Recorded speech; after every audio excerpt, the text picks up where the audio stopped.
Hi friends, welcome back to our channel. ఈరోజు మనం మన ఛానల్లో ఇంపార్టెంట్ బిట్స్ చూద్దాం. బహుజన సమాజ్ పార్టీ 1984లో ఎవరు స్థాపించారంటే కాన్సీరామ్. నైషి అనే గిరిజన తెగ ఏ రాష్ట్రంలో ఉండేది? అరుణాచల్ ప్రదేశ్. బిల్లులు అనే గిరిజన తెగ ఏ ప్రాంతంలో ఉంటుంది అంటే కర్ణాటక. మీరు చూస్తున్నారు చాలా ఇంపార్టెంట్ బిట్స్. వీడియో స్కిప్ చేయకుండా చివరి వరకు చూస్తే మంచి కంటెంట్ అయితే మీకు అందుతుంది. బహుజన్ సమాజ్ పార్టీని స్థాపించింది కాన్సీరామ్. నైషి అనే తెగ అరుణాచల్ ప్రదేశ్లో ఉంది. బిల్లులు చూస్తే కర్ణాటకలో ఉండడం అయితే జరిగింది. మరొక మన కాన్సెప్ట్ని నెక్స్ట్ తీసుకెళ్తే నెపోలియన్ ఓడిపోయిన యుద్ధం.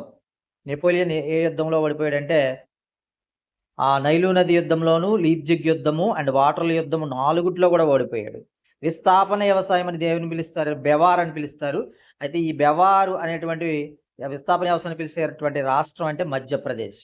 బేతావహ పాలన కాలము 1793 నుంచి 94 గల కాలాన్ని బేతావాహ పాలనా కాలం అని పిలుస్తారు. విస్థాపన వ్యవసాయాన్ని బెవారని ఎక్కడ పిలుస్తారంటే మధ్యప్రదేశ్లో పిలుస్తారు. నెపోలియన్ అనే 4 యుద్ధాల్లో ఓడిపోవడం జరిగింది ఫ్రెండ్స్.